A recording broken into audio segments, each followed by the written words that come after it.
Entonces, voy a responder una de las preguntas que me hicieron recién respecto al proyecto. ¿Te parece, Constanza, no? La hablamos al tiro y así todos saben. Ya. Entonces, page, append page. Entonces, la pregunta que me hicieron es la siguiente. ¿Qué ganancia tiene que tener este operacional para que yo al recibir un escalón de corriente aquí pueda obtener la ganancia que quiero? La ganancia que quiero, a ver, este impulso de corriente en realidad es un escalón de carga y le llamamos Qin. Y yo sé que BO es, esto le llamo CF, es Qin partido por CF, porque todo ese Qin se va hacia tierra. Esto es tierra de señal cuando esto es realimentación negativa y funciona bien. Esto es tierra de señal, entonces toda la carga se va por acá y como no tiene camino hacia adentro del operacional, porque ahí la corriente es cero, entonces la carga se aparece entre los terminales del capacitor. Y por lo tanto, si este es cero, entonces la salida es eso. Si es que había un voltaje inicial, se le suma. ¿Sí? La capacitancia en paralelo aquí, así nada, no afecta en nada. El problema ocurre cuando aquí la ganancia es menor que infinito. Cuando la ganancia es A finita, entonces aquí ponemos A. Si la ganancia es A, entonces, A finita, pregunta, ¿este voltaje de salida es finito o es infinito? Típicamente en un circuito real es finito. Si VO es finito, VO finito, y VO es A por esta diferencia, digamos a este llamémosle Vx. A es menos A por Vx. ¿Todos de acuerdo, no? Porque este lazo abierto hace eso, es menos A por este voltaje Vx. Y si VO es finito y A es finito, entonces Vx, ¿qué debiera ser? Distinto de cero, ¿cierto? Vx distinto de cero. Oh, eso es malo, porque yo ahí contaba con que hubiera un cero. De hecho, Vx, v, ah, Vx va a ser menos VO partido por A. A es grande, por lo tanto Vx es muy chico, pero no es cero. Y si no es cero, entonces algo malo me va a pasar ahí. Parte de la carga que debía irse en su totalidad hacia CF se va a ir hacia CD. Parte de eso se va a CD, parte se va a CF, ¿sí?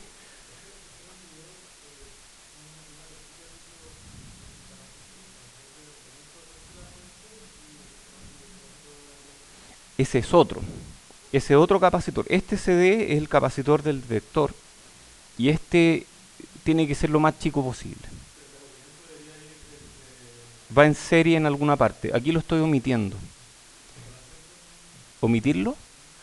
Sí, porque si el capacitor de acoplamiento es lo suficientemente grande, aquí no estoy mostrando polarización, entonces al no mostrar polarización van a pasar cosas raras.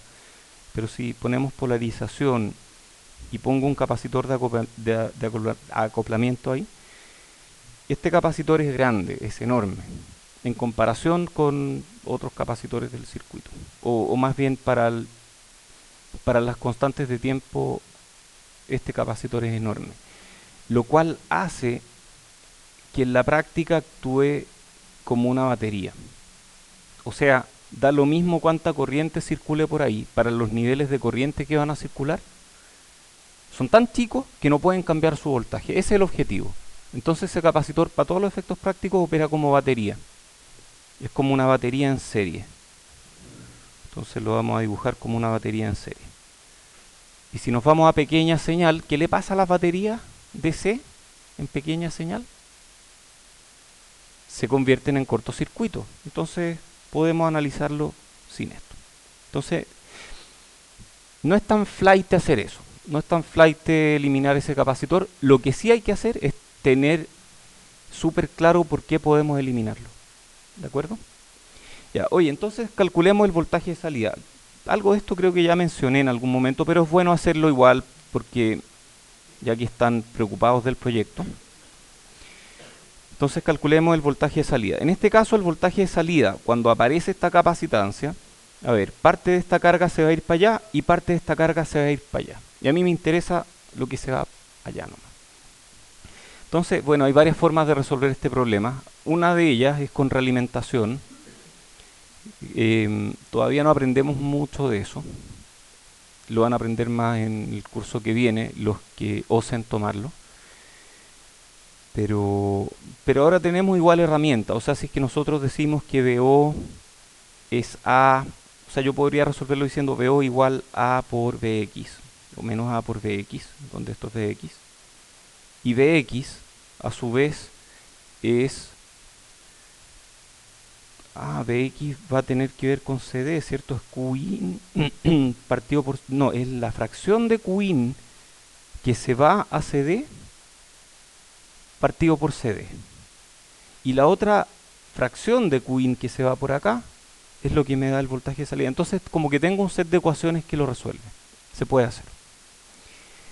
A mí me resulta mucho más directo aplicar Miller. Entonces, para resolver este problema yo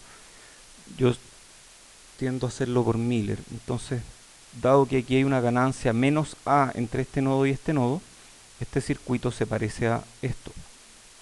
CD CF por 1 menos A. Pero el A es negativo, entonces 1 más A, ya. Entonces si tengo Qin, aquí va a aparecer Q igual C por V, entonces el voltaje va a ser, Vx va a ser Qin. Estoy un poco, siendo un poco laxo con los signos. Da lo mismo para donde defina esto. Lo importante es ser consistente al final, saber que si la corriente va en esa dirección, el voltaje va a subir. Entonces Vx va a ser Qin partido por CD más CF por 1 más A. Eso es Vx. Y yo sé que VO es menos A por Vx. Por lo tanto, VO, hablemos valor absoluto para no enredarnos con signos, va a ser A veces por Qin partido por CD más CF por 1 más A. Ya, si A fuera infinito, entonces VO es infinito Qin partido por CF. ¿De acuerdo? Todos de acuerdo, ¿no? Eso es lo que queríamos ver. Dado que A es finito, entonces VO no es lo que queríamos ver. Y hay una ganancia ahí. ¿Y cuál es la ganancia? Bueno, la ganancia va a ser todo ese término. Y yo quiero que ese término sea un cierto valor. Va a ser menor que ese cierto valor. O sea, al final va a ser menor que 1 partido por CF. Lo ideal es que sea 1 partido por CF y voy a tener algo que es un poco menor que 1 partido por CF. ¿Cuán menor? Depende de A, depende de CD. ¿Qué puedo hacer para mejorar la ganancia? Bueno, tal vez puedo bajar CF. Pero hay casos en que realmente no se puede hacer mucho más. O sea, puedo hacer CF realmente chico y puede que la ganancia no me dé. Entonces hay que aumentar A. Ustedes en la próxima tarea van a tener que hacer un amplificador de una forma muy sencilla como vamos a ver hoy día y van a darse cuenta de que ese amplificador, si bien sirve para amplificar señales, no va a ser tan útil para el proyecto. Entonces van a ver por qué no les va a dar la ganancia y por qué van a tener problemas con capacitancias parásitas probablemente y van a tener que, más bien van a urgirse, van a decir, no voy a poder hacer el proyecto, ¿qué hago? Mejor estudio. Y justo, le hago caso al audio. Y justo vamos a ver amplificadores que tienen más ganancia y van a poner más atención porque van a tener esa motivación extra de resolver bien el proyecto. Así que todo está fríamente calculado. Ahora sí.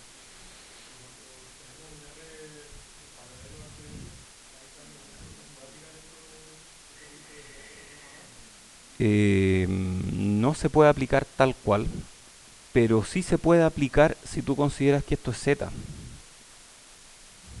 Y si esto es Z, aquí tú terminas con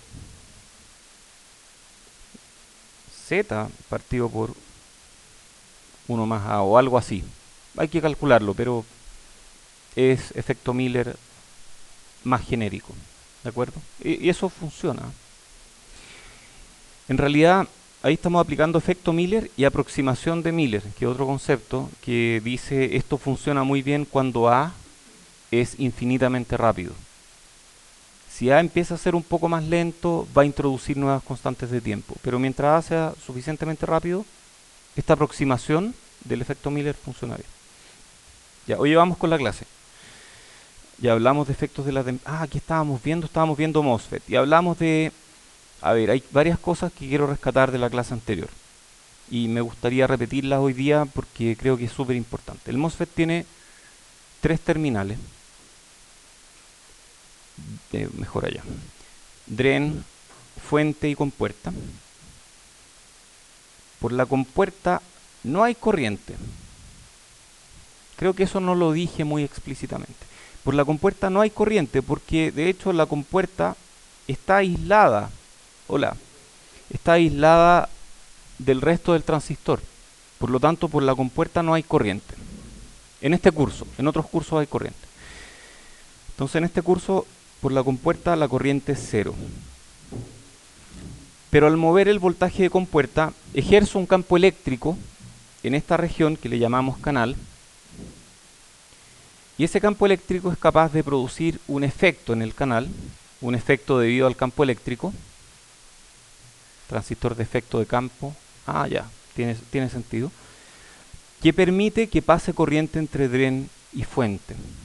O más bien que haya portadores de carga desde fuente a dren. Y en el caso de un NMOS, eso significa corriente entre dren y fuente. Y esa corriente puede adoptar varias formas. En realidad dependiendo del modo de operación. Entonces hay 3 modos de operación en este curso. Uno es corte, que ocurre cuando VGS menor que VT. VT es un voltaje de umbral y que es fijo para un transistor. Después tenemos región de triodo, que ocurre cuando estas dos ocurren cuando VGS mayor que VT. La región de triodo ocurre cuando VDS es menor que VGS menos VT. Y en esa región el transistor opera más o menos como una resistencia que depende de VGS. Y la región activa, que es el caso que nos falta, cuando VGS es mayor que VT y VDS es mayor que VOV, ¿qué era VOV? VGS menos VT es VOV. Esa es la región activa y en esa región el transistor opera como una fuente de corriente. Y es súper útil conocer esto. Entonces aquí en corte el transistor opera como un switch abierto, en triodo opera como un cortocircuito. Y estos son los modos de operación en compuertas lógicas. Y luego tenemos región activa, que es la región en la que operan los transistores cuando estamos amplificando. Entonces nuestros amplificadores van a operar en esta región. Ya vimos esto rápidamente y llegamos a unas ecuaciones horribles, pero que en realidad no son tan feas. Y de hecho, si yo me las aprendí, ustedes también pueden aprenderlas. Entonces tenemos la región de triodo y sub D es una función de VGS menos VT por VDS menos VDS cuadrado medio. Entonces es una parábola que depende de VDS y eventualmente va a ser así. Pero nunca llega a ser así. Siempre sube y de repente se queda ahí. Cuando se queda ahí quieta, eso es región activa. Y región activa y sub D depende de VGS, pero no depende de VDS, idealmente. ¿Pregunta? Sí, hay preguntas.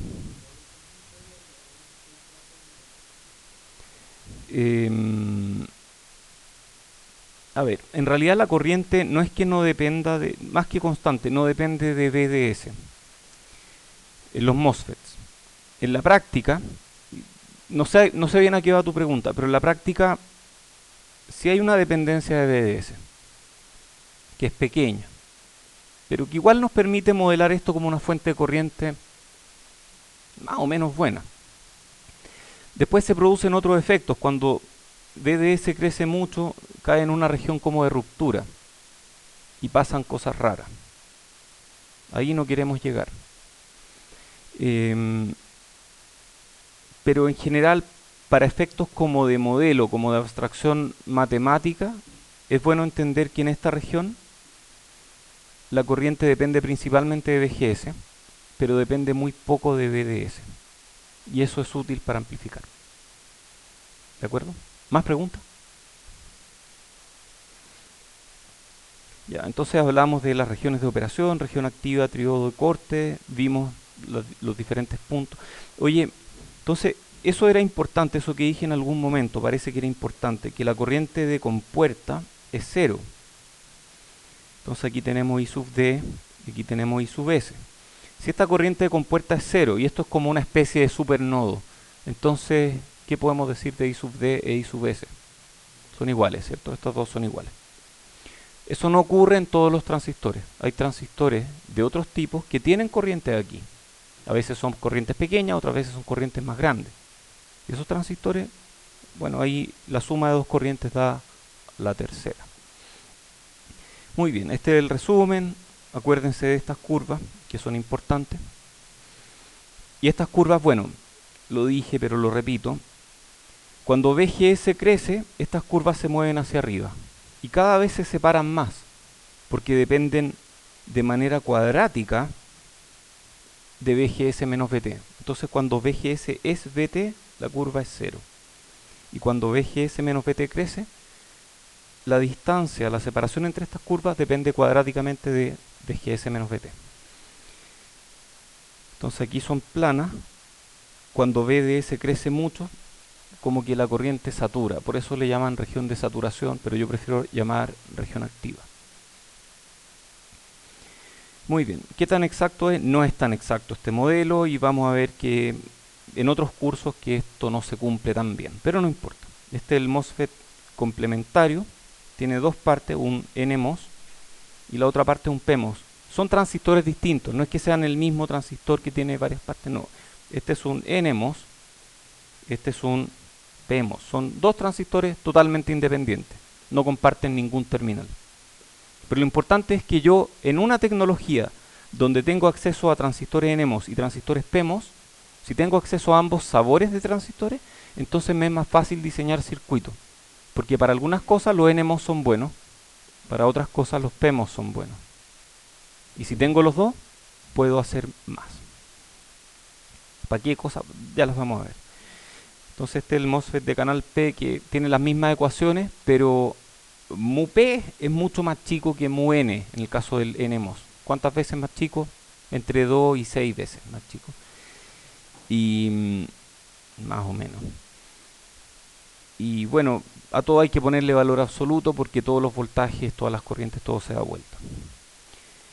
Y hablamos de efectos de la temperatura, ruptura y protección de... Ah, esto es importante. A ver, este óxido que hay aquí, o este material dieléctrico que hay aquí, es súper delgado.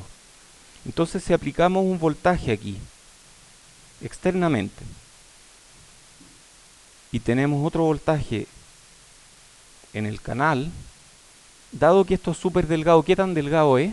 A ver, esto es del orden de, en un transistor moderno, contemporáneo más bien, moderno no, porque en la época moderna no había transistores, en un transistor contemporáneo o de la era de la información, tenemos del orden de unos pocos nanómetros, no sé, 3 nanómetros, no sé, menos incluso, ya 3 nanómetros, 4. En la tecnología en que yo diseñé mi chip del doctorado eran 3,6 nanómetros, eran 36 angstrom. Ya, 4 nanómetros. Y el voltaje que podemos aplicar aquí es de 1 volt, 2 volts. Entonces, si tenemos 2 volts dividido por 4 nanómetros, ¿qué estoy calculando aquí? Ah, no. Esto es voltaje partido por distancia. Campo eléctrico, ¿sí? Campo eléctrico. Entonces, ¿de cuánto es el campo eléctrico? De 2 volts partido por 4 nanómetros. que eso es como 2, es como un medio, ya, un medio de 1 volt a la ¿cuánto? 9 metros, perdón, volts partido por metro. Ya, ok, 10 a la 9 volt, del orden de 10 a la 9 volt partido por metro. Ok, sigamos. Ya, pues, ¿cómo no le llama la atención eso? Oye, pero ¿cómo es la cuestión, po? Cuando Marty McFly llega a hablar con el profesor Emmett Brown en 1955 y le dice, sí, se necesita 1.21 gigawatt, Emmett Brown se sienta, empieza a mirar fotos de sus antecesores y dice, 1.21 gigawatt, no, no puede ser. Y se vuelve loco. Bueno, él ya estaba medio loco. ¿Han visto esa película, no? Sí, es gran película. Bueno, tienen que decir lo mismo ustedes. ¿Qué? Un medio por día a la 9. ¿Día a la 9 cuánto es? No es 1 millón, son 1000 millones de volts. Te voy a tirar 1000 millones de volts. Es mucho, es mucho. En un metro, en una distancia de 1 metro, 1000 millones de volts. Es mucho, ¿no? A ver, cuando ustedes caminan por un suelo de alfombra y llevan estos zapatos que producen estática, ¿qué voltaje creen que tienen? ¿Serán 500 volts? ¿Cuánto será? ¿Serán 5000 volts? ¿O serán 50.000 volts? Por ahí, ¿cierto? Es un voltaje alto, suficientemente alto como para provocar un arco eléctrico cuando ustedes tocan una manilla y dicen ouch. Ahí hay un pequeño arco eléctrico. Estamos hablando de 50.000 volts por par de milímetros. Eso es comparable más o menos a lo que hay acá. Es mucho, es demasiado. Es tanto que si uno sube mucho el voltaje de compuerta, adivinen qué pasa. Se rompe. Por aquí pasa corriente, por donde I igual 0 se convierte en un I distinto de 0. Y, y sale humo mágico y todas esas cosas. Entonces, no hay que subir el voltaje de compuerta nunca. Y es por eso que los MOSFET hay que mantenerlos en estas bolsas antiestáticas. No, si da lo mismo, da lo mismo la bolsa. Yo he quemado transistores y alumnos míos también han quemado transistores. Ay, que usa pulsera antiestática ella. No, es importante usar esas cosas, es súper importante, porque si no van a romper sus transistores. Bueno, eso es lo que ocurre. Y hay protección en las entradas de los chips. Entonces, típicamente un chip lleva unos pads aquí. Es súper feo este dibujo, pero ya, aquí está el chip. Esto es este es el centro del chip. Y alrededor del chip hay un pad frame, que es parte del mismo silicio. Y en ese pad frame aquí hay unos pads. Y esos pads internamente tienen esto. Voy a dibujar el circuito de este pedazo del chip. Viene la entrada. Viene un diodito. Y otro más. Este va a tierra, este va a VDD.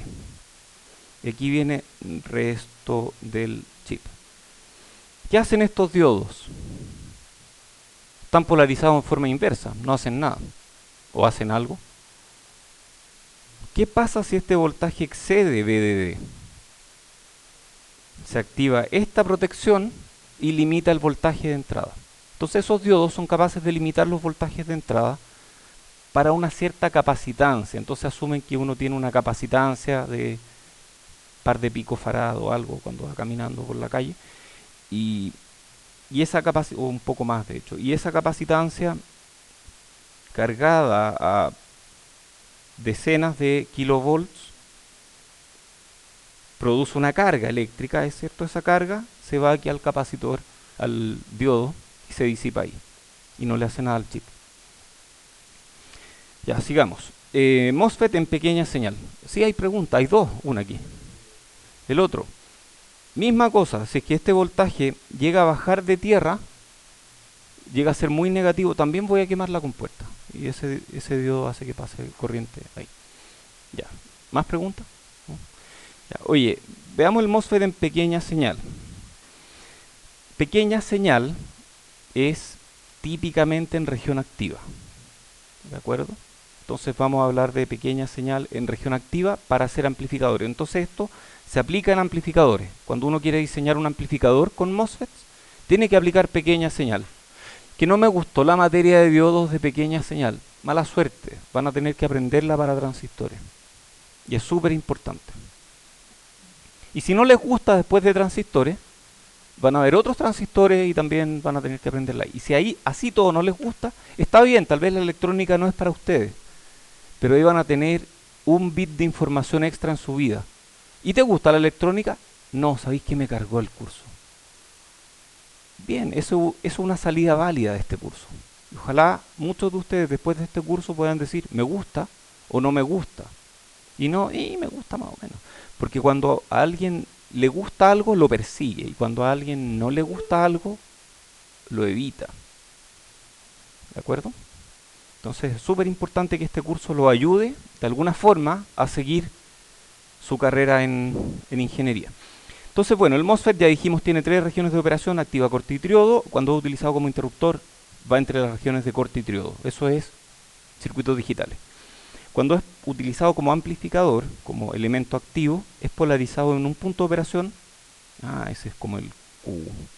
Punto de operación en la región activa con voltaje y corrientes bien definidos. Variaciones en torno a ese punto de operación representan las señales que MOSFET procesa, y en esta sección vamos a analizar qué es lo que ocurre cuando el MOSFET está en ese punto de operación Q en la región activa. Vamos a simplificar este análisis. Primero vamos a tirarlo así nomás y después lo vamos a simplificar un poco y vamos a desarrollar este modelo de pequeña señal. Ojo, voy a omitir una parte que es re importante, que es cómo polarizamos el transistor. Voy a omitirlo, voy a hacer como que alguien, Alambrito Delgado, quien sea, lo polarizó antes que yo, lo dejó listo y yo llego con mis terminales y lo hago funcionar. ¿De acuerdo? Entonces, esa parte la vamos a ver después. Alguien puso un VGS aquí. ¿De acuerdo? Bueno, en realidad lo estamos poniendo aquí, pero da lo mismo. Calculemos el voltaje de salida en función del voltaje de entrada. Entonces vamos a asumir, supuesto, que estoy en región activa. Entonces vamos a asumir que estamos en esta parte plana de la curva. Oye, aquí no es tan plana. Bueno, está bien. Y esto de acá es un Thevenin, porque tiene un voltaje y una fuente y una resistencia en serie. Por lo tanto, un Thevenin, y tiene una recta de carga que parte aquí en VDD y termina aquí en VDD partido por RL. Eso ya lo sabemos de antes, algunos lo vieron en circuito. Y aquí tenemos esta característica que tiene una pendiente menos 1 partido por RL. Y el transistor tiene esta curva, ID versus VDS. Entonces, la intersección entre ambas me da el punto de operación. Si es que RL fuera muy, pero muy grande, la caída de tensión aquí sería muy grande, este voltaje sería muy pequeñito, y por lo tanto estaríamos en región de triodo. Ahí no amplifica, o amplifica muy poco. Entonces, vamos a tratar de polarizarlo aquí. Y alguien se encargó de definir los voltajes para que estemos polarizando aquí, justo aquí. Entonces vamos a hacer algo. Vamos a calcular VO. Y VO en este caso, yo sé que es VDD menos la caída de tensión en RL, ¿cierto? A los que no saben lo que estamos haciendo, estamos explorando esta cosa como un amplificador. Después vamos a inventar o vamos a seguir un método que es mucho más fácil para hacer estos cálculos. Pero ahora estamos recién explorando esta idea. Entonces queremos calcular VO en función de VI. Yo sé que VO es VDD menos ID por RL, asumiendo que ninguna corriente se va por acá. Estamos midiéndolo con un multímetro. Y yo sé que I sub D, si estamos en región activa, I sub D es la ecuación del transistor, 1 medio mu COX W partido por L por VGS menos VT cuadrado. Yo puedo juntar esas dos. Entonces, VO es VDD menos RL por 1 medio mu COX W partido por L por Ah, VGS es VI, VGS es VI, por VI menos VT cuadrado. ¿Podré graficar esta cosa o no? A ver, VO en función de VI. ¿Hay pregunta o no? ¿Sí? W es el ancho del transistor. El ancho, L es el largo. Si W es este ancho, las líneas de corriente circulan así, mientras más ancho, más corriente. Y este es la longitud. Sí, si no usáramos RL aquí, em, tendríamos una corriente que dependería de... No usemos RL, po, a ver qué pasa. Pucha, a mí me dan cuerda y engancho al tiro, ¿eh? Terrible, terrible esto, porque después, no, que estamos atrasados con la materia. Pero igual aprendí más, así que eso fue bueno. ¿Dónde está el T-Spice? No lo encuentro. Ah. ¿Dónde está esta cosa? Aquí está. Entonces, hagamos un pequeño experimento. MOSFET. Ah, no, no hay MOSFET. Aquí están. NMOS y NMOS4. Tenemos dos MOSFETs. NMOS y NMOS4. ¿Cuál es la diferencia? El NMOS tiene estas dos patitas atadas, mientras que el NMOS4 no las tiene atadas. Ya vamos a ver eso. Nosotros vamos a usar por ahora el NMOS, que tiene tres patitas. En realidad tiene cuatro, pero hay dos que están cueteadas. Entonces vamos a aplicar aquí, vamos a aplicar voltaje, VGS, 1 volt, da lo mismo. Y vamos a aplicar otro voltaje aquí. Y esto de aquí va a ser VDS, y este va a ser VGS. Entonces vamos a correr una simulación. Vamos a hacer un DC sweep o un barrido DC. Vamos a barrer la fuente VDS entre 0 y 10 volts, 12 volts en incrementos de 10 milivolts. Veremos algo, ¿no? Midamos la corriente. Uy, se parece un poco a la corriente que habíamos visto en el... Ah, y parece que basta, no sé, vamos a probar con más VGS. Entonces hagamos otra cosa. Pongamos la segunda fuente que es VGS y partámosla en 0 volts y terminémosla en 5 volts en incrementos de 1 volt o de 0.5 volts. Y ahora ejecutamos la simulación y tenemos las curvas del transistor. Entonces esas son las curvas. Aquí podemos ver la región de triodo y aquí podemos ver la región activa. Bueno, la pregunta fue ¿qué pasa si no pongo resistencia? Aquí no puse resistencia. Y lo que veo es la curva del transistor directamente.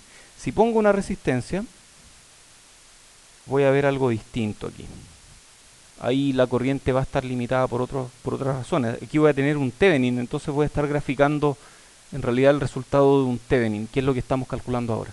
¿De acuerdo? ¿Más preguntas? ¿Sí? Este gráfico, yo tengo la versión full de Spice. No, broma, broma. Si este es gratis. Este es gratis. Tú vas a la primera fuente aquí y pones VDS. Y ese es el gráfico que te entrega. Y luego pones una segunda fuente y te entrega otro gráfico. Y puedes poner una tercera fuente. Creo que no se pueden poner más, no estoy seguro. Tal vez sí. Pero al final uno hace esas cosas de otra forma. Lo típico que hace un diseñador de circuitos es correr, por ejemplo, MATLAB, agarrar un netlist de Spice, decirle a MATLAB, anda a ese parámetro, cámbiame ese parámetro, conviértete en un mono de Spice, MATLAB anda a LTSpice, simula LTSpice, tráeme el resultado de vuelta y grafícamelo en una tabla o algo. Eso es lo típico que uno hace. Y hace poco yo hice un pequeño programa en MATLAB que hace eso. Si a alguien le interesa tenerlo, avísenme y lo puedo compartir. ¿De acuerdo? Avísenme, pero escríbanme porque después se me olvida y no lo hago. Ya. Eso hasta puede ser útil para el proyecto. Bueno, Entonces, eso es como ser un mono de Spice, pero haciendo hartas iteraciones a la vez y MATLAB las corre. MATLAB llama a LTSpice, corre LTSpice, MATLAB le pregunta la respuesta a LTSpice. Luego de eso anota el resultado en una tabla y uno mira la tabla. Es mucho más fácil mirar una tabla que ejecutar 1 millón de simulaciones, ¿cierto? ¿Sí? Esa es la parte que Alan Brito Delgado hizo y nosotros no vamos a tomar esa parte. Pero de acuerdo, en realidad si R es muy pequeño, va a estar, si R es pequeño, esta caída de tensión es pequeña, va a estar así. Si R es muy grande, va a estar así. Ah, pero momento, momento. Si R es muy pequeño y yo estoy aquí y quiero que esto esté más al medio, tal vez le puedo dar un VGS más grande. Y al revés, si R es muy grande y le doy un VGS pequeño, también voy a estar en región activa. Entonces la región activa depende de todo, depende de R, depende de VGS, depende de todo. Ok, esta es mi ecuación. Yo de aquí puedo sacar la ganancia, puedo extraer la ganancia de alguna forma, ¿o no? ¿Ah? Porque esto es una curva. A ver, tratemos de graficarla mentalmente. Esto es VI, VO. VO, perdón, es VDD menos algo que depende cuadráticamente de VI menos VT. Entonces, a partir de, no sé qué pasa cuando VI es menor que VT, no sé, pero a partir de VT, yo espero que esto sea VDD. Y a medida que VI crece, esto va a ser una especie de parábola, ¿cierto? Entonces la ganancia en este punto va a ser 0. La ganancia en este punto va a ser máxima y va a ser negativa. De hecho, aquí ya cachamos que la ganancia es negativa. Cuando subo VI, sube la corriente. Si la corriente sube, esta caída de tensión sube y este voltaje baja.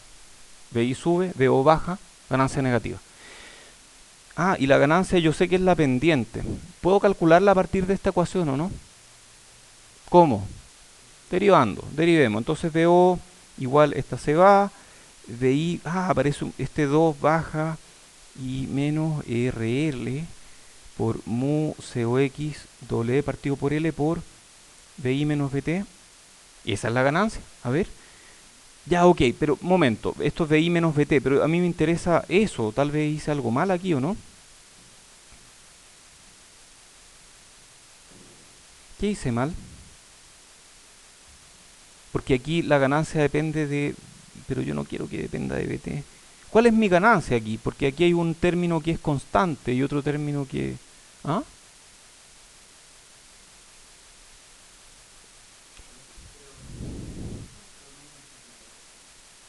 Este BI en realidad puede llevar pequeñas variaciones.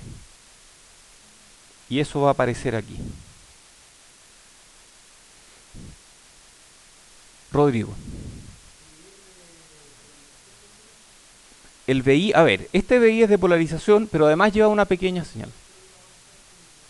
Ujú.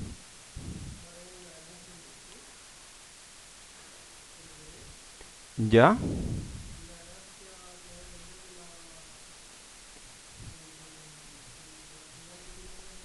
De acuerdo, pero miremoslo más de afuera todavía, porque en realidad aquí voy a meterle un BI que puede ser cualquier cosa. Entonces yo voy a mover BI.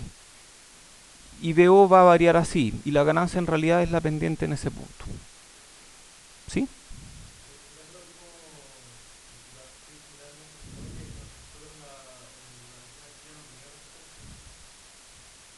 Eh, no sé.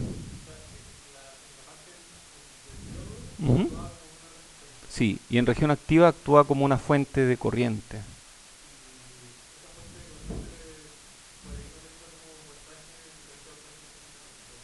Tiene que tener porque se entrega potencia, pero todavía no hemos llegado ahí. Ya vamos a llegar a ese modelo. Ya, entonces yo veo algo que se parece a la ganancia, porque veo, perdón, esto es, ¿por qué dije veo? Esto es DBO a DBI. Ah, esta es la ganancia, esto es la ganancia. Entonces la ganancia A es una función de RL mu COXW partido por L, que son parte del transistor, y VI, ¿a qué VI corresponde este? Al punto de operación.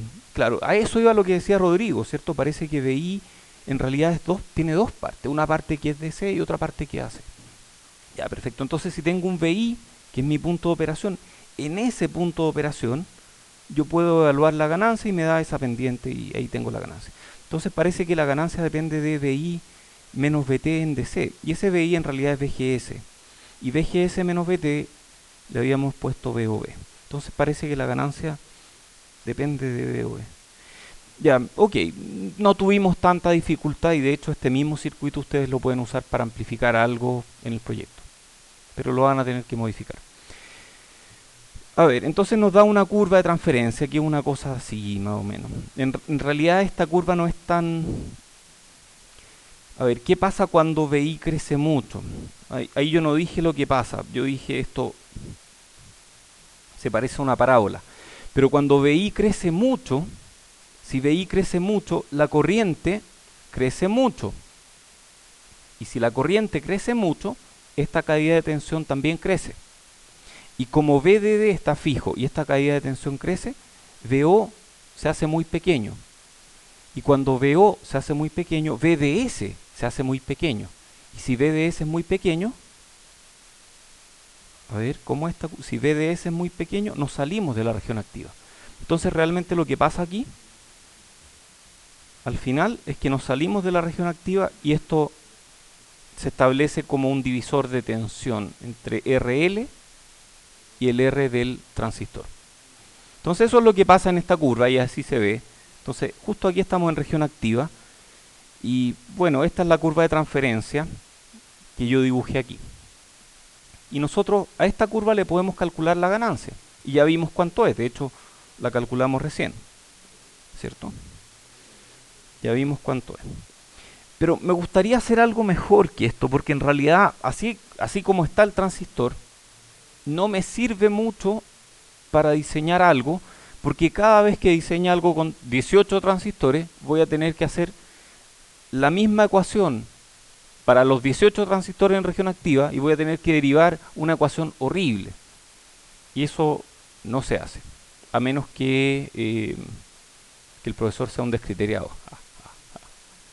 No, en general uno no tiene que hacer esas cosas. Para eso están los computadores y uno tiene que pensar. El computador puede hacer esa pega y uno tiene que decirle al computador lo que uno quiere que haga. Bueno, entonces hay un método mucho más sencillo que tiene que ver con pequeñas señales. O sea, yo agarro este transistor, hago algo que me permite modelarlo como un elemento lineal y luego resuelvo el circuito como si estuviera en circuito.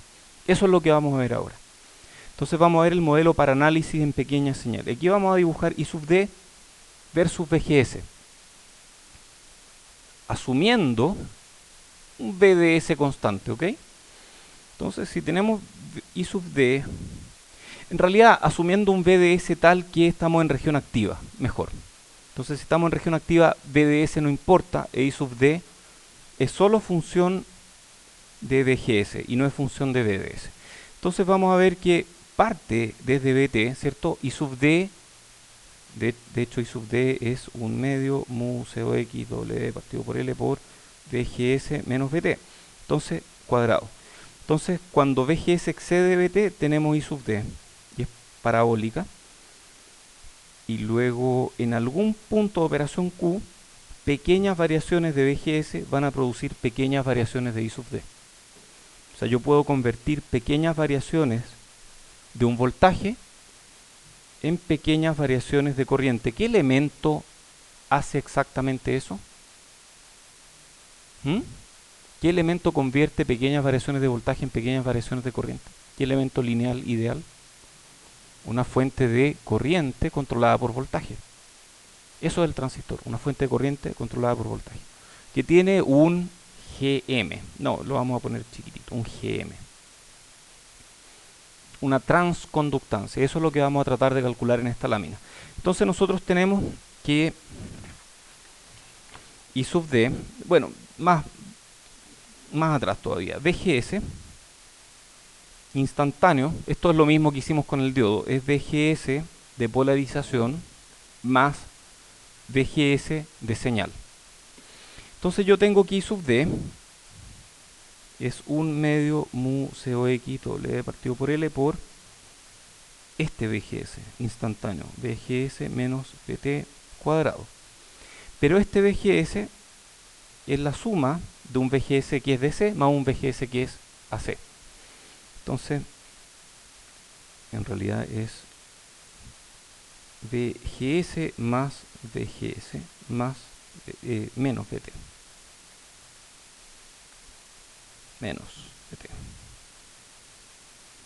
cuadrado. Entonces esto se puede agrupar de alguna forma al resolver este cuadrado y vamos a llegar a que I sub d es 1 medio mu COX W partido por L por VGS menos VT cuadrado más mu COX W partido por L por VGS menos VT por VGS chico más algo que depende de VGS cuadrado. ¿De acuerdo? Ahora viene la aproximación de pequeña señal. Si es que VGS de señal es muy pequeño, VGS cuadrado va a ser muy pequeño, por lo tanto esta parte se va. Y eso se va cuando, y esta es la condición, VGS es mucho menor que VT. Que 2VOV, que VT en el caso del diodo. Que 2VOV. Esa es la condición que hace que este término sea comparativamente mucho menor que los demás términos. Y este claramente es un término de C, porque depende de puros valores de C, por lo tanto este correspondería a I sub D de C. Y este otro término, que tiene un valor AC, sería I sub D de pequeña señal. Y a mí me interesan las variaciones. Recuerden que en pequeña señal yo muevo el origen acá. Entonces I sub D va a ser mu COX W partido por L por VGS menos VT por VGS de pequeña señal. Luego I sub D partido por VGS, a eso le voy a llamar GM, transconductancia.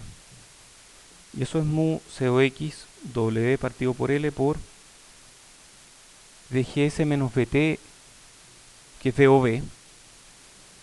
Y esa es mi ecuación. Y hay dos ecuaciones más para la transconductancia.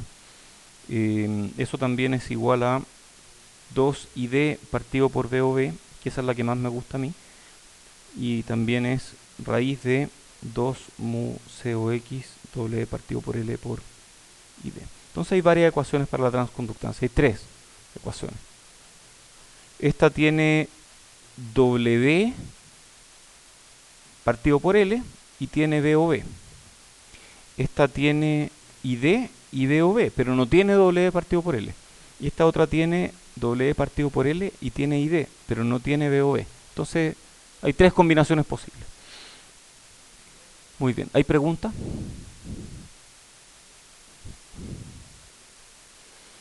Ok, entonces cuando tengamos un transistor que sabemos positivamente que está en región activa,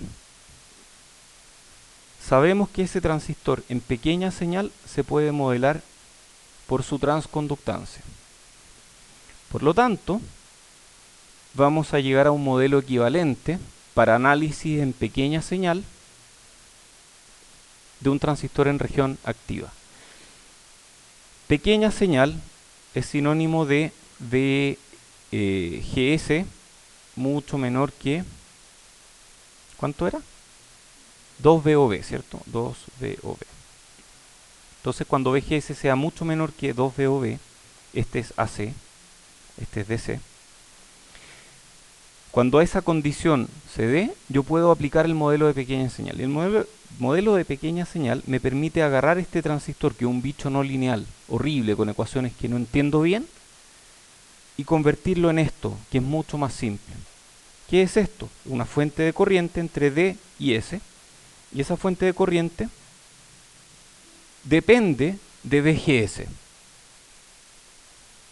GM por VGS. La corriente aquí es 0, la corriente aquí es GM por VGS. Recuerden, esto es pequeña señal, por lo tanto esta corriente, esto es I sub D de pequeña señal, se le suma a la corriente DC. Entonces yo estoy en un punto de operación que tiene harta corriente y pequeñas variaciones de esa corriente producen pequeñas variaciones del voltaje. ¿Qué tan pequeña? Tanto como para no salirnos de la región activa. Y el modelo T, perdón, para no salirnos de la región activa y para no salirnos de pequeña señal. Y el modelo T es una variación del modelo pi equivalente. En términos circuitales estos dos son lo mismo. En que pongo G aquí de S, tengo GM de GS, o sea esta fuente equivale a esta, y aquí aparece otra fuente, una resistencia con un valor 1 partido por GM. Eso es bien raro, pero es equivalente, es exactamente lo mismo, porque si yo tengo VGS aquí y tengo 1 partido por GM, la corriente aquí va a ser VGS partido por 1 partido por GM, va a ser GM VGS. Y si la corriente acá arriba es GM por VGS, ¿cuánto es la corriente acá? 0. Ah, es lo mismo que eso, 0. Son equivalentes. En términos circuitales son lo mismo. Pero a veces los cálculos resultan más fáciles usando el modelo T. A veces los cálculos resultan más fáciles usando el modelo pi. Ambos son importantes. Después, perfeccionemos el modelo. No volvamos a hacer el mismo ejercicio, mejor, olvidémonos del modelo ya. Muchas cosas, ¿sí? No, porque la corriente es 0. Esa es una muy buena pregunta, pero la corriente es 0, porque al haber VGS aquí, hay corriente aquí, pero esa corriente es la misma que viene de acá. Entonces la corriente que entra es 0, entonces no puedes cargar el circuito. De hecho, la impedancia de entrada aquí es infinita. Tú puedes calcular eso, ¿sí?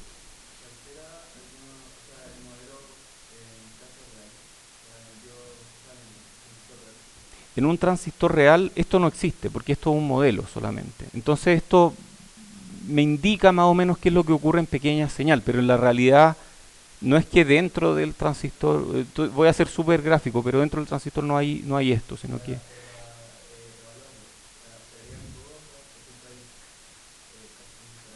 Sí, el modelo real, buena pregunta.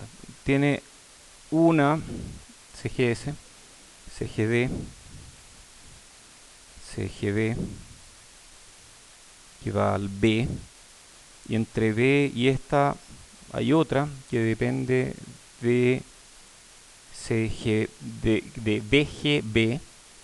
Tienes otra aquí de ruido. No, perdón, esta otra va aquí. Tienes otra de ruido y tienes CDB, CDS, CSB. No es broma, no es broma, se complica harto. Pero hay que partir de a poco, ¿cierto? No se preocupen, no vamos a llegar mucho más lejos con este modelo en este curso. Vamos a agregarle eso y listo. ¿Sí?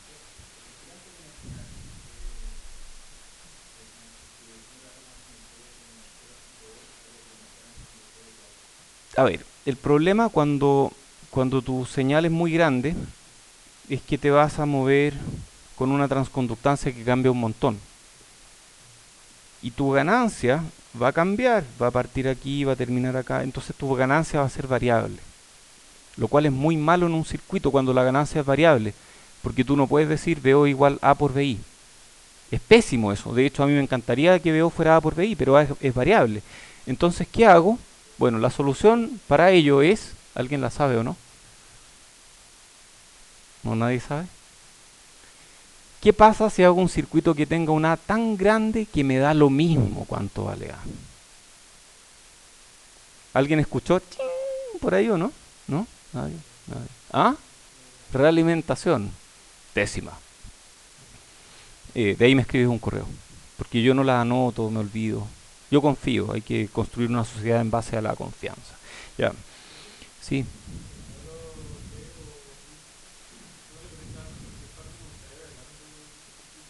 totalmente de acuerdo. Y de hecho eso vamos a hacer ahora. Eso mismo vamos a hacer. Vamos a agarrar este mismo circuito que hicimos antes, pero lo vamos a calcular con pequeña señal. ¿De acuerdo? Entonces me adelanté un poco, después volvemos a las láminas que faltan. Entonces tengo BI, tengo RL. ¿Cómo era el análisis en pequeña señal? Bueno, el mismo que en el diodo. Tengo que determinar los voltajes de nodo y las corrientes de rama primero. Entonces, yo sé que I sub D es un medio mu COX doble partido por L por VI menos VT cuadrado. Listo. La calculé y supongamos que me dio que está en región activa. O sea, de ahí calculo VDS. ¿Cuánto es VDS? Es VDD menos ID por RL. VDS es VDD menos ID por RL y tengo que comprobar que está en región activa. Si está en región activa estamos bien, entonces puedo aplicar esta ecuación. Ok. Entonces, si tengo I sub D y tengo VI y VT, puedo acudir a esta ecuación que me dice que GM vale 2ID partido por VOB. Entonces voy a ir acá. Supongamos que ya calculé ID. ID calculado. Listo. Y tengo VI, tengo VT, por lo tanto GM pasa a ser 2ID. 2 lo conozco. ID lo conozco. VOB lo conozco. Tengo GM. Siguiente paso. Encontrar modelo de... Ya lo hice. GM. Después apago las fuentes independientes de C.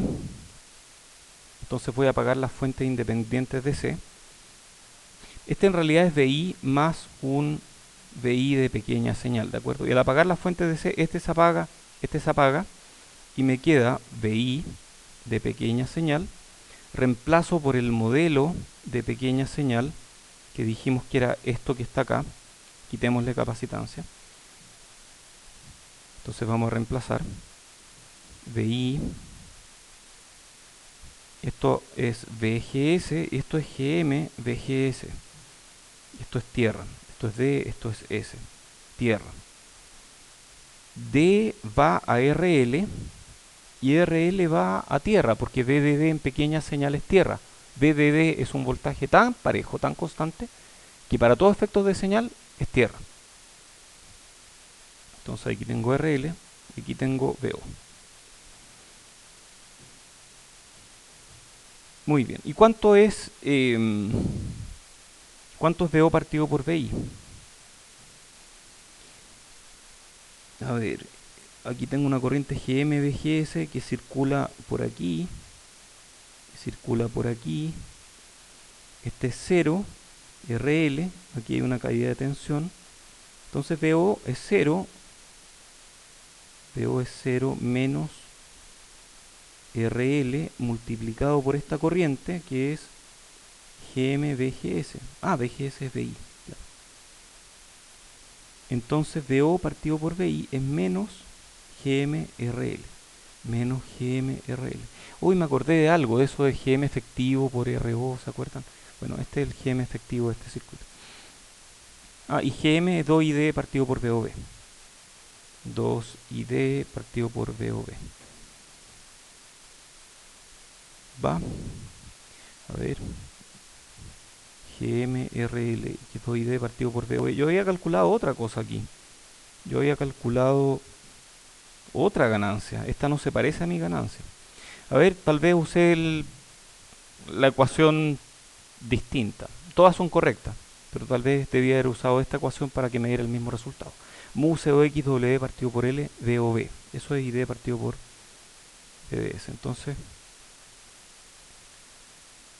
SGM en realidad es mu COX W partido por L por VOB. Si reemplazo eso acá, tengo que la ganancia es menos RL mu COX W partido por L VOB, que es el resultado que tenía de antes. Entonces llegué exactamente al mismo resultado que en esta lámina, pero no tuve que derivar, porque la derivada fue calculada aquí, no para este transistor, sino para todos los transistores del mundo. Entonces, cuando se enfrenten a un problema que tenga un transistor nuevo, simplemente reemplazan una de estas ecuaciones para GM y listo. Denme un pequeño segundo.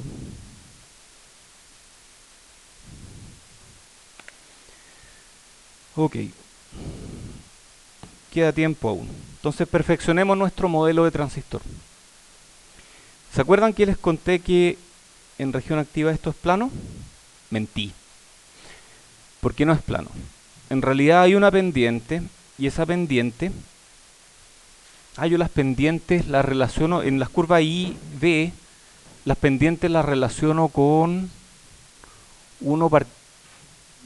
¿Cómo era? ¿Cómo era? Uno partido por resistencia, ¿cierto? Entonces esto es uno partido por alguna resistencia, que le voy a llamar RO. Ya. Si mi transistor fuera ideal, esta curva sería plana aquí. Y al ser plana, esto realmente se parece a una fuente de corriente controlada por voltaje, porque ¿se acuerdan cómo son las fuentes de corriente, o no? Eso es una fuente de corriente. Tiene corriente constante independientemente del voltaje que le apliquemos. Entonces, de aquí para allá, el transistor idealmente es una fuente de corriente controlada por voltaje, fuente de corriente ideal. Pero cuando las fuentes de corriente tienen pendiente y no son ideales, entonces, ¿qué hay ahí? Una resistencia en paralelo. Entonces el modelo de pequeña señal va a llevar esta resistencia en paralelo entre D y S. ¿Alguien quiere ganarse esa décima o no? ¿Quién se la ganó? Buena. Deja el teléfono y gánate la décima mejor, ya. Entonces aparece un RO aquí. Y ese RO viene de esta razón. En realidad el modelo, la corriente de dreno en región activa no depende de BDS, eso es lo que habíamos visto nosotros, pero en realidad sí depende de BDS y depende débilmente en general. Transistores más nuevos no es tan débil esa dependencia. Tiene varias razones, son puras siglas. Esto es Channel Length Modulation, esto es Drain Induced Barrier Lowering, esto es Substrate, no me acuerdo, lo tengo en alguna parte, a ver. No es tan importante, se ve en otros cursos y sí, no sé ni dónde lo tengo, pero efecto de cuerpo debido a corriente de creo que es Substrate Current Value Effect. Entonces la influencia precisa de BDS es súper difícil de modelar. No es algo que sea llegar y modelar, pero el modelo más sencillo asume que este RO es constante para una curva en particular. Y ese RO uno lo puede calcular según un factor de corrección lambda. Entonces la curva I sub D, un medio mu COX W partido por L por BGS menos BT cuadrado, le agregamos un factor de corrección que depende de BDS. Y ese factor de corrección es 1 más lambda BDS. Y lambda es 1 partido por BA. Entonces esto es BDS partido por BA en realidad. Lambda tiene unidades de volts a la menos 1. Y RO es BA partido por ID, o es 1 partido por lambda ID. Entonces con esas ecuaciones uno puede tener una idea de cuánto es RO. En la práctica esto es una referencia nada más, porque RO es súper difícil de predecir. Entonces esto da una idea de qué tan grande es, pero no dice mucho más. Da un orden de magnitud. Entonces, bueno, el efecto de la resistencia de salida es que estas curvas varían un poco. A ver, y veamos cómo es la operación del amplificador.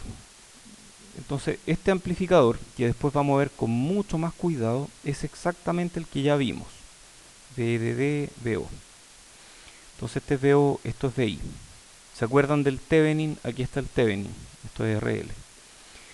Este es Q. Aquí tengo VO, ¿cierto? Este es VO. Cuando yo muevo VIN, muevo VGS. Al mover VGS me paso a una curva más arriba o me paso a una curva más abajo. Por lo tanto, mi intersección con la recta de carga del Thevenin va a cambiar. Entonces, pequeñas variaciones de VGS provocan pequeñas variaciones de VO. Y ahí está mi amplificador. Yo con eso puedo amplificar. Ya, es igual es choro esto. Después vamos a agregar esto. Vamos a Spice antes de que se me acabe la hora. Me quedan 3 minutos para hacer una pequeña modificación a esto. A ver, voy a simular esto así.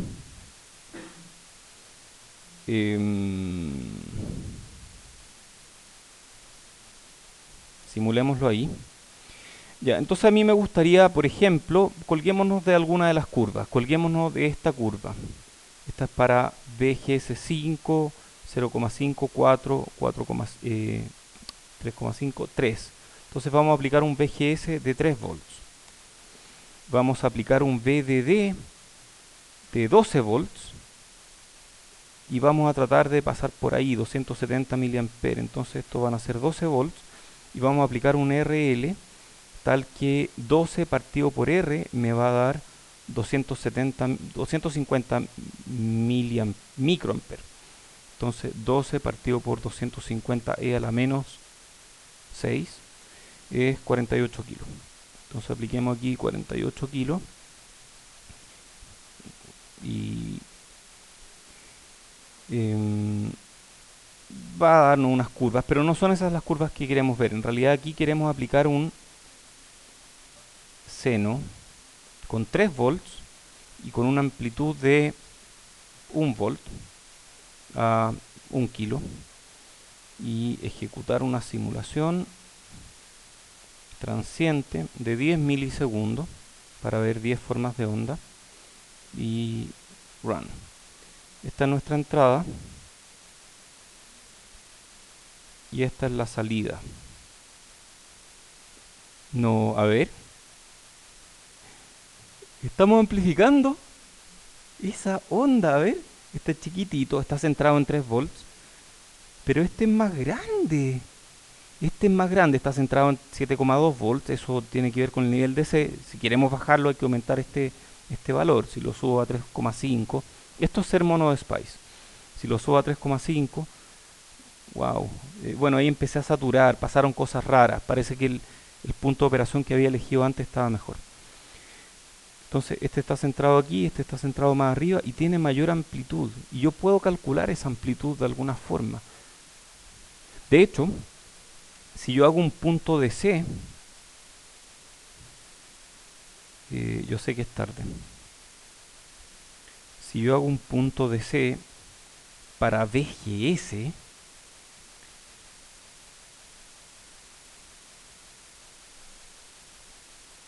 sí, esa no va. Si hago un punto de C para VGS, voy a obtener esta curva, que es VO partido por VI, que se parece un poco a esta de acá, esa misma, VO partido por VI, esa de ahí. Y la ganancia es esa pendiente, y esa pendiente es lo que vimos en estas simulaciones cuando metimos una entrada sinusoidal y sacamos una salida sinusoidal un poquito más grande. Ya creo que es tarde, así que dejémoslo aquí. Muchas gracias a todos por venir. Recuerden, tenemos tertulia extraordinaria el viernes a las 8:30 y tenemos entrega de formulario el viernes también